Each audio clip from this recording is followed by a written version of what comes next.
Good day, everybody. Welcome to your brief lecture on Chapter 1.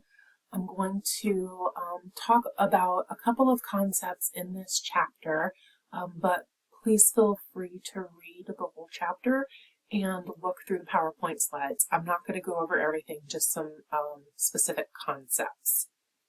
The chapter objectives are listed here, and this is for the entire chapter. Again, I'm going to touch on just a couple of these. So to get everybody on the same page, we want to talk about health and what it is. Health is defined by the World Health Organization as a state of complete physical, mental, and social well-being. So it's looking at your physical health, your mental health, and then how you are doing within social settings, your relationships. It's not only looking at the absence of disease. So we want to look at everything as a whole. There are 6 dimensions: the physical, social, intellectual, spiritual, emotional, and occupational. Those are the dimensions we look at when we look at health and wellness.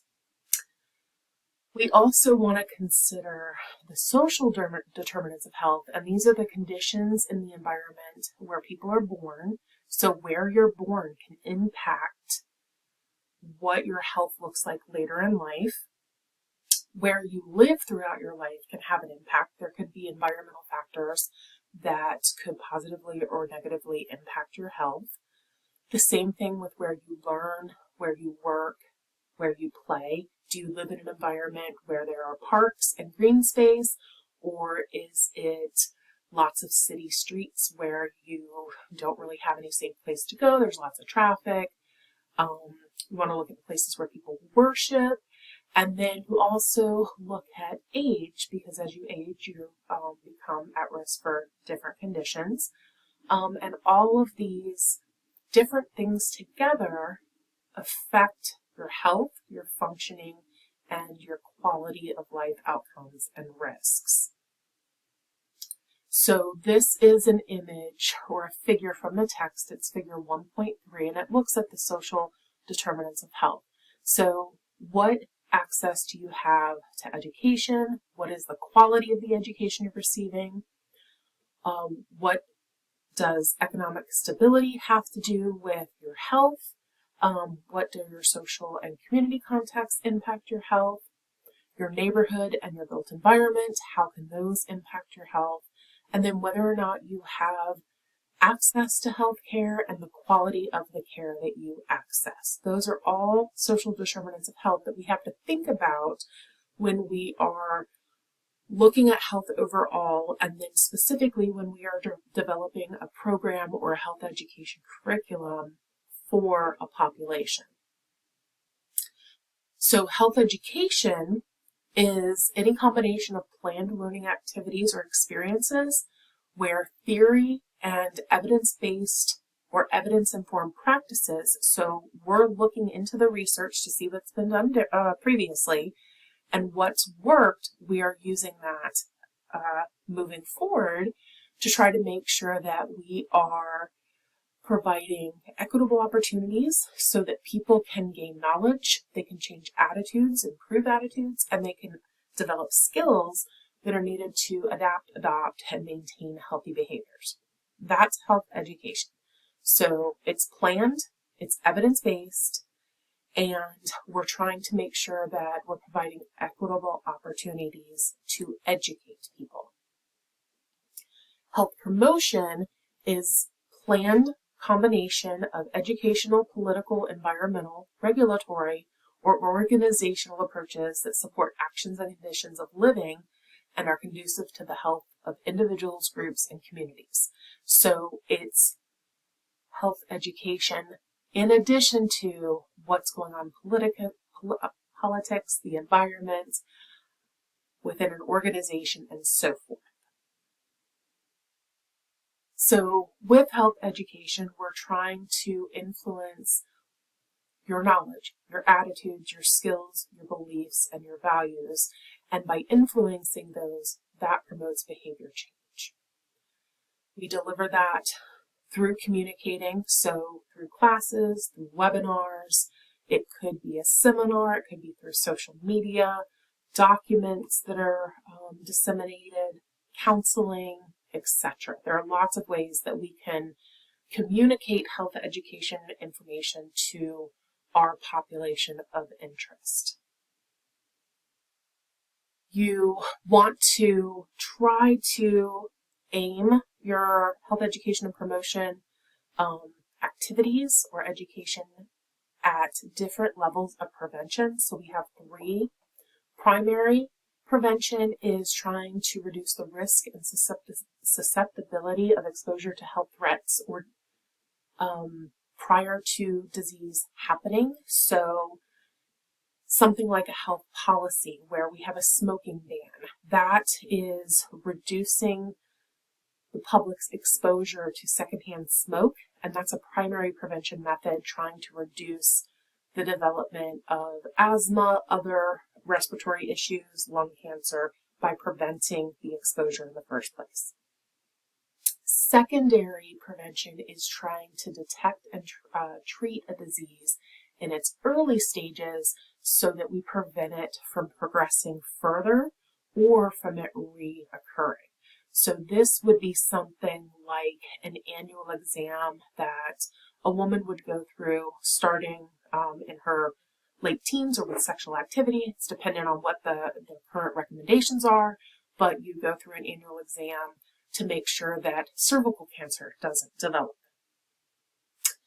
And the intent is to do it within the recommendations so that you catch it early so that it doesn't progress into multiple further stages of cancer.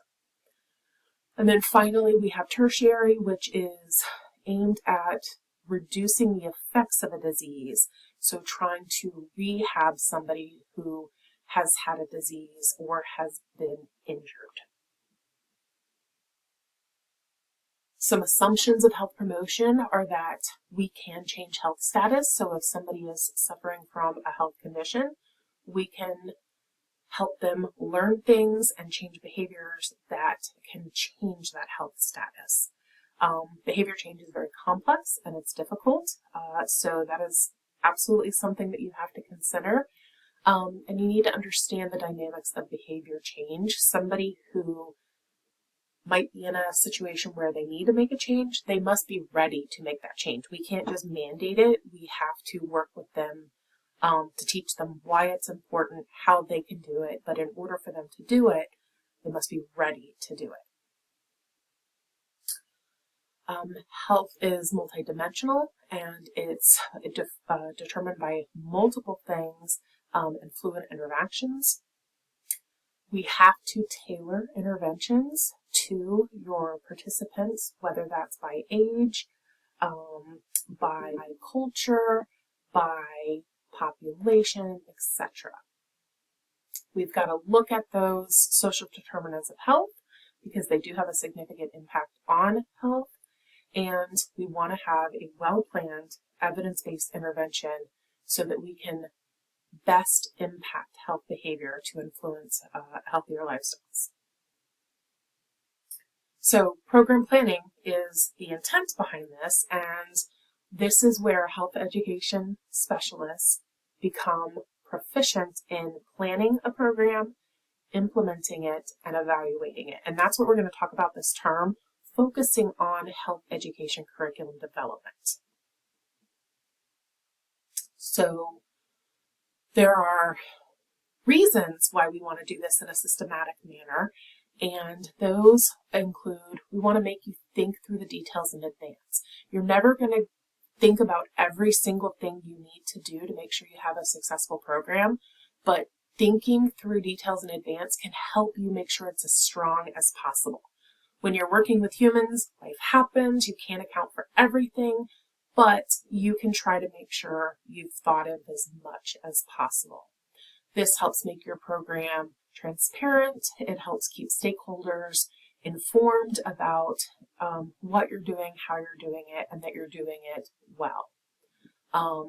It helps for people to feel more confident about what they're doing, and It helps to create alignment so that people feel that they're working towards the same goals and objectives. There are different models that we're going to talk about, and there are steps or stages that you go through within a model. You'll have a pre-planning stage, an assessing a need stage, where you're trying to figure out, capacity and things like that. Once you know what you are aiming to do, if it's changing dietary behavior, you'll want to set goals and objectives related to that, and we'll talk about goal and objective setting in a future week. You'll develop your curriculum or your program or intervention. You're going to implement that, so you're going to do it, and then you'll evaluate whether or not you have an effective program.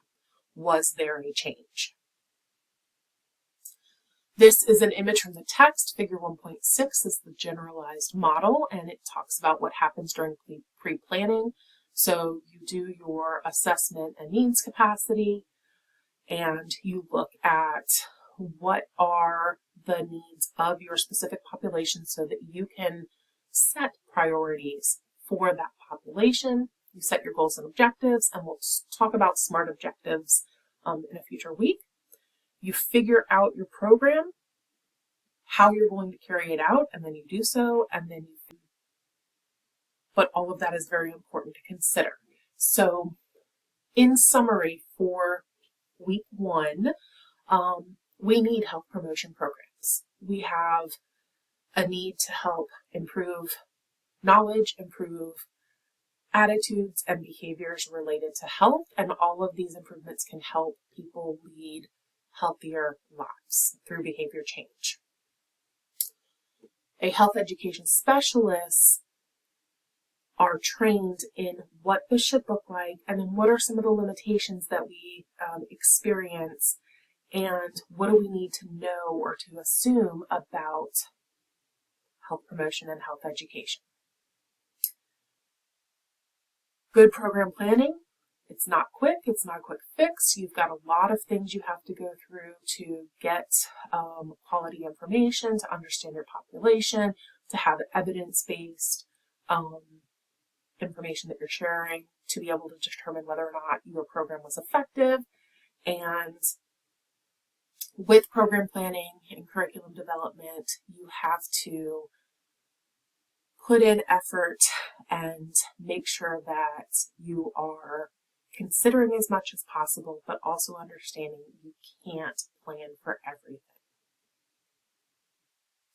That is a brief summary of Chapter 1. Again, I didn't go through everything. I just wanted to point out some concepts, but please do read the entire chapter. Please do make sure that you look through the PowerPoints and the objectives so that you have more detail than what I've discussed today. Thank you very much.